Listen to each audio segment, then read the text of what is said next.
Bienvenue, mon Bruce. Juste avant de partir dans les méandres de la Bruceploitation et plus particulièrement du film Bruce Lee, the man, the myth. Sache, héros ami, que tu es libre de télécharger gracieusement. C'est d'accord. Non, Je ne comprends plus. mieux, tu es libre de rentrer en contact directement avec ma modeste personne par email qui s'adresse en dessous, là, dans la description et dans le commentaire épinglé. Mais pourquoi? Pour me demander le MOOC numérique de Fist of Unicorn, le premier film de Bruceploitation avec le dit vrai Bruce Lee de son vivant. Alors, dedans, tu auras pléthore de lobbycards, d'affiches, de versions DVD, Blu-ray, de VHS. C'est 100% gratuit et tu me le demandes là. D'accord. Le film Bruce Lee The Man the Myth, c'est quoi? C'est un film tourné en 1976 avec ce qui fut le successeur de Bruce Lee.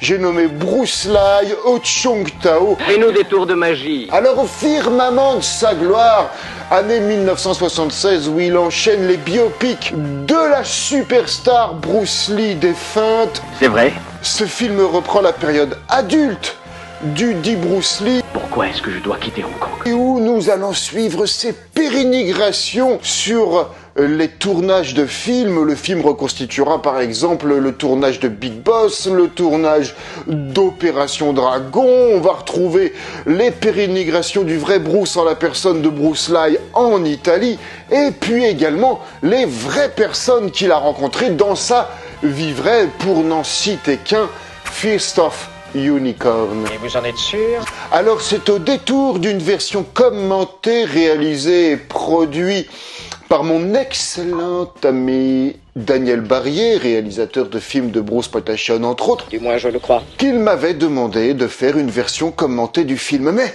comment te dire? Alors, assailli de fatigue, que j'enregistrais d'une seule traite cette version commentaire que tu pourras trouver ici, Oui. Oui? Oui. ou dans la description de la vidéo. Et ça, vous devez le faire. Oui, j'ai oublié quelques petites choses, bien que cette version commentaire sera truffée d'anecdotes. C'est grâce aux membres merveilleux dont tu fais certainement partie de la communauté des Bruce, et notamment à mon excellent ami Thierry Dréan, qui a vraiment pris de son temps Oui. pour nous gourmandiser de moult détails. Donc, en un mot, commençant, parlons Bruceploitation.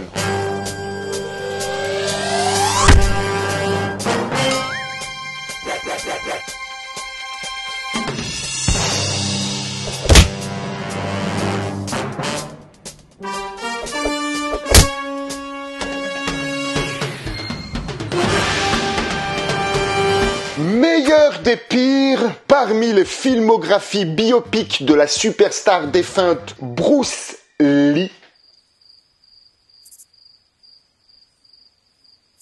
Je mets un temps de silence si je veux. Oh non! Ce film fut présenté au Festival de Cannes de 1976, hors compétition, et c'est là que le marketeur a marketé pour communiquer, pour vendre le film au cinéma, sur le fait que le film avait été présenté au Festival de Cannes. Excellent. Ainsi, durant cette merveilleuse version commentée, je te parle du réalisateur-producteur NJC Yuen, qui signe ainsi ici sa première collaboration en Bruceploitation avec Bruce Lee. Ça faisait des années que ce merveilleux réalisateur au faciès fesseux voulait réaliser un biopic sur Bruce Lee. Alors, donc là, la production met les petits plats dans les grands, car c'est le premier film de Bruceploitation à gros budget où il parsèmera le monde, tout simplement. Donc une fois encore, je t'invite à regarder la version commentée, on parle de tous les décors, etc. Et c'est dans un deuxième temps, en 1981, que NJC Yuen, avec une collaboration de la Golden Harvest étant le producteur officiel de Bruce Lee avant son décès, il paraît même que Bruce Lee allait changer de producteur, Outre sa production à lui de Concorde Film, NJCUN signera donc en 1981 la deuxième plus grosse production de Bruce Patachon. Bien sûr, si on ne compte pas le Jeu de la Mort 1, il signera en 81 le Jeu de la Mort 2, qui fut également une production énormissime ayant pour vedette principale non pas Bruce Lee, mais le merveilleux sosie qu'est Tom Lange.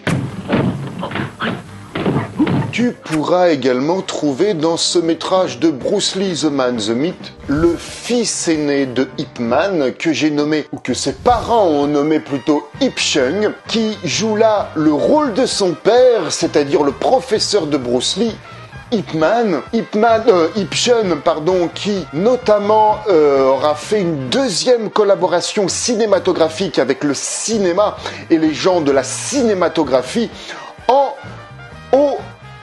pour le film qu'est Ip Man, la naissance d'une légende en 2010.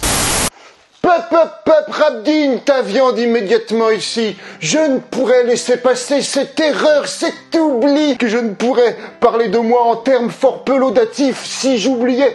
Je glaviote partout si j'oubliais. Ip Chung n'a pas participé à un film, à 2 films, mais à 3 œuvres cinémato-audiovisuelo-graphiques en la personne de 1959, What's I Gonna Do, Shifu ou Something Like That, ce merveilleux téléfilm tourné, réalisé et produit par un fan de Bruce Lee que tu peux voir dans le 10-métrage, nous raconte l'histoire de Bruce Lee lors de sa prime jeunesse à Hong Kong avant de nomader vers des contrées plus lointaines, comme il faut à San Francisco. L'erreur étant ainsi réparée, tu peux vaquer.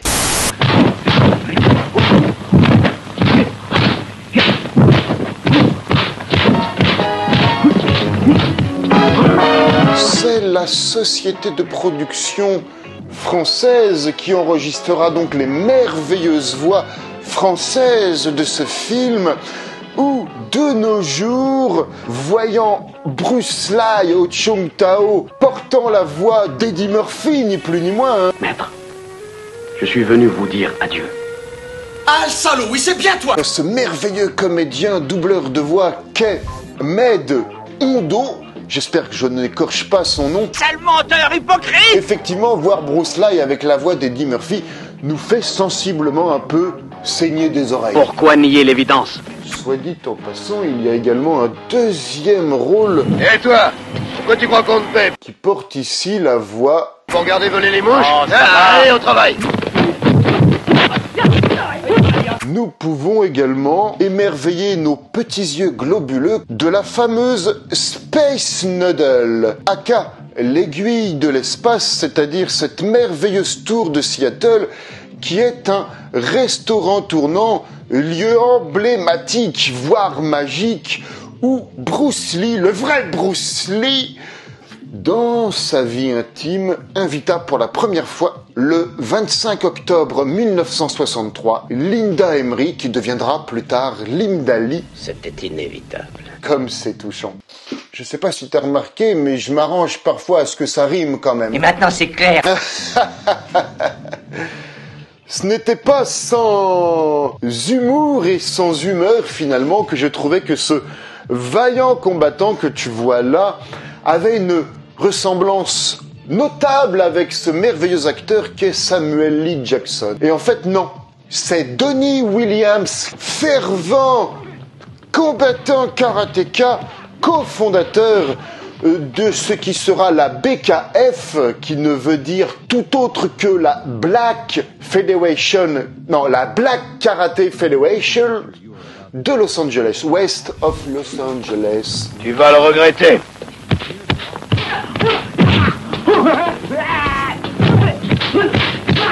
Donc c'est grâce à son engagement dans le karaté que Donnie sera contacté par des directeurs de casting pour venir y interpréter un rôle non crédité au générique de Enter the Dragon avec l'authentique Bruce Lee. Tu sais, ce merveilleux karatéka au bonnet vert, jaune, rouge de Rasta dans la tournée dans sa vraie école de karaté où Jim Kelly viendra lui dire un au revoir avant de partir à Hong Kong. Un au revoir malheureux sans savoir que c'est un adieu. Ça n'est pas vrai, dire. Et de nos jours, il est alors devenu pasteur. Je m'enorgueillis de remarquer que ces deux merveilleux combattants que tu vois à l'écran, notamment celui au kimono noir, leur échange n'est pas très cinématographique, mais cela semble être des vrais échanges martiaux. Oui, effectivement, c'est un autre membre de la BKF qui n'est autre que le Captain Willman Baldwin. Mais ça, alors, tu sais, j'ai un merveilleux accent anglais. Hein. But alors you speak English, I speak English too. Je sens que tu vas faire des progrès, toi. Également, ce jeune garçon, est-ce que, là, celui qui est au milieu, qu'est-ce qu'il te dit, Tintu? Est-ce que tu reconnais son merveilleux faciès juvénile qui est très jeune? Ce n'est nul autre que Carl Scott qui a joué dans pléthore de films de kung-fu, qui, pour ma part, je l'ai découvert dans Black Jim va tout casser, aux côtés de Billy Chong, artiste martial incroyable. J'ai toujours été hésitant à inclure Billy Chong comme représentant de la Bruce Exploitation. Parfois, s'il n'imite pas, il singe relativement le petit dragon. Dis-moi en commentaire ce que tu en penses d'ailleurs.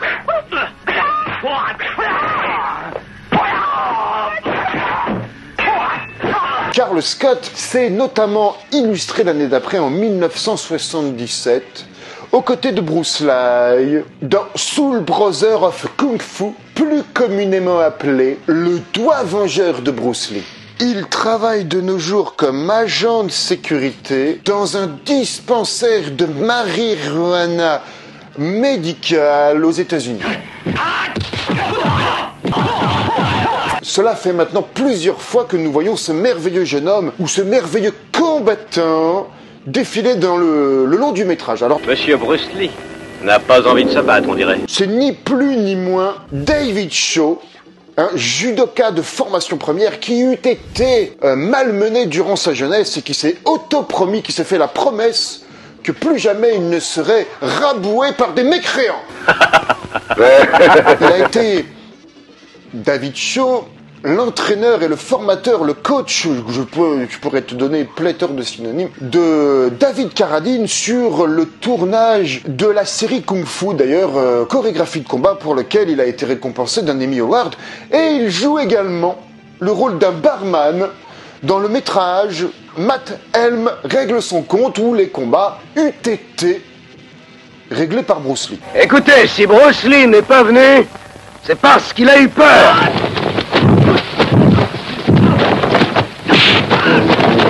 Ici, c'est Shi Shen. Alors, j'ai quand même un bon accent hein, pour les noms germano, chino, japono, thaïlando, birmanien, que tu retrouves ici dans le même rôle que dans Big Boss, finalement, quoique un petit peu plus grisonnant. Il a besoin d'une leçon. Viens ici. Nous voyons ici Bruce Lee se chicaner contre quelques menus thaïlandais dans ce qui est vendu comme le vieux temple dans le film Bruce Lee The Man the Myth, et qui n'est autre que la merveilleuse cité d'Ayutthaya où je t'avais confessé et j'y suis allé. Je me suis mis à la place de Bruce Lee et tout ça, etc., etc. Tu pourras le voir d'ailleurs dans le MOOC qui est là. Si tu ne l'as pas encore, collector, sorti à 53 exemplaires, il n'en reste plus que 5 ou 6, bon je ne sais plus. Voilà, le super collector là, ça sera jamais réédité. La cité d'Ayutthaya, où cette superstar des films d'arts martiaux, en la personne de Wang Yu, a été tournée en 1973 pour les besoins du film Le Tattooed Dragon. Donc là tu peux voir effectivement Wang Yu faire le moulin à vent contre des méchants, et tu peux reconnaître absolument le même décor, les mêmes pierres qui ont abrité les mêmes millénaires d'années d'histoire, les recouvrir d'une chaleur turbulente. Ça ne veut absolument rien dire. C'est vrai. Tu peux également esbaudir Mars, là, comme je te disais, avec cette belle tête de gland dans le film avec son casque. Mars, ami d'enfance d'ailleurs de Jackie Chan, que tu as déjà vu à ses côtés dans Dragon Lord, Police Story, etc., etc., etc. Mars, j'ai oublié de le préciser dans cette merveilleuse version commentée. Mars, que tu peux voir subir une séance d'ostéothérapie infligée par le musculeux et monstrueux Bella Young, ici même, sous ces images d'une rare violence.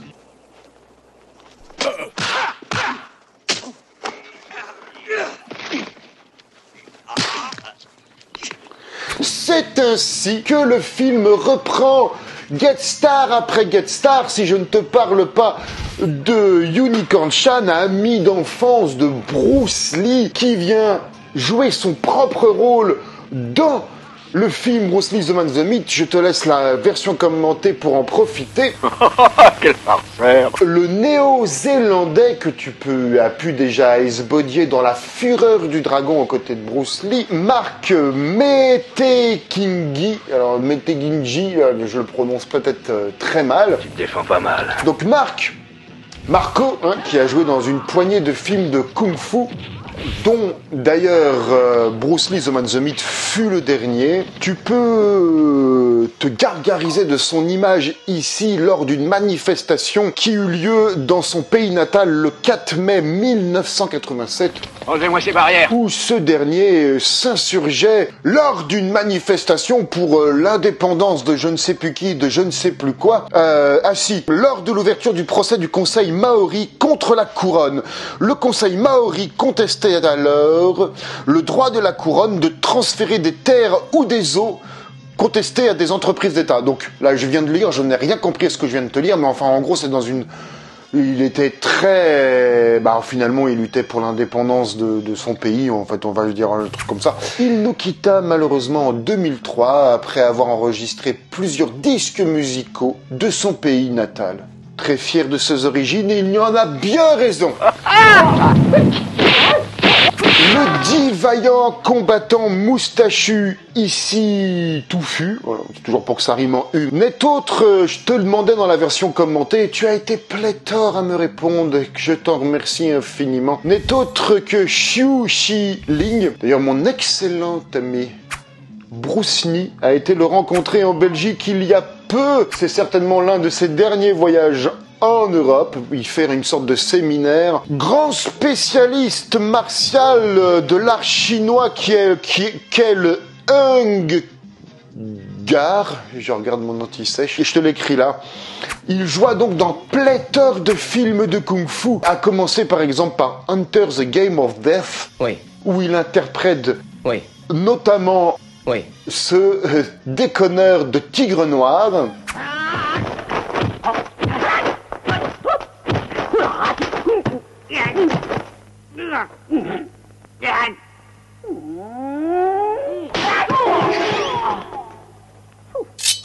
Il joue notamment également dans Bruce Deadly Fingers, aka un justicier d'Hong Kong, à Hong Kong.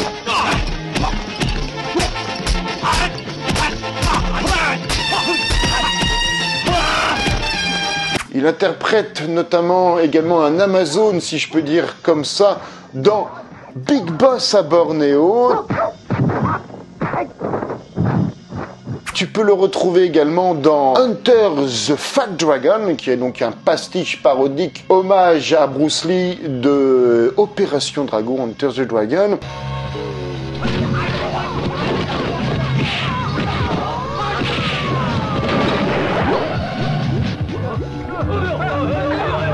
Tu peux également le retrouver dans Gold Connection, portant également le titre de Iron Dragon Strike Back. Toujours merveilleux accent avec Bruce Lee au Chong Tao, toujours.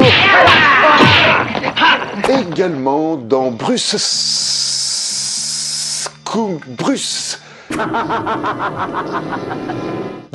Secret Kung Fu, qui est donc un medley kung-fesque où le film reprend plusieurs morceaux de 3 films de Bruce Lee. Ils te resecouent ça, ils te font un coup de salade et ils t'en font un 4e film avec Bruce Lee, donc qui s'appelle Bruce's Secret Kung Fu. C'est au sein d'ailleurs de ce qui est la Bruce Lee exploitation, car il y a eu une vague de Bruce Lee exploitation qui mériterait un livre à lui seul. Et tu peux enfin le finir dans ce dernier film de Bruce Exploitation, très peu connu, avec ce que j'appelle le Bruce Lee philippin, en la personne de... qui est donc le film The Dragon, The Lizard and the Boxer. Je te parlais des amis d'enfance de Bruce, Jackie Chan, lui-même étant un ami de Jackie Chan aux côtés de Mars. Je te parle bien sûr, tu l'auras reconnu, de Fung Hak On, qui joue un des méchants dans pléthore de méchants. Il a également fait de nombreux films dans la Shaw Brothers ou encore dans un film indépendant, dans la Golden Harvest. Tu peux le trouver un grand méchant contre Jackie Chan dans Police Story. Et effectivement, là, tu le vois là dans Bruce Lee, The Man, The Myth. Donc vraiment, ce film, Bruce Lee, The Man, The Myth, a régrené tous les gens qui ont tourné auprès de loin ou de près avec Bruce Lee, et également abrite de jeunes acteurs cascadeurs qui plus tard feront des cascades. C'est ce qui fait également le charme de ce film. Vous allez tous mourir. Cette scène de merveilleuse nunchaku qui représente un peu le passage de Bruce Lee sur la fureur du dragon tournant à Rome, et donc là ce n'est pas le Colisée, c'est donc ce qui était un palais romain, et cette scène de nunchaku fut oxy au montage de la version anglaise, UK, tout comme la scène de nunchaku, toujours avec Bruce Lee, dans Fist of Fury 2. L'Angleterre étant profondément nunchakuphobe. Salaud!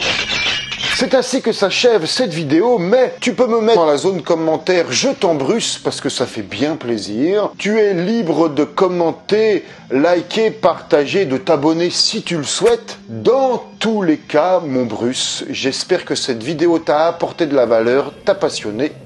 En un mot, commençant, je t'embrusse.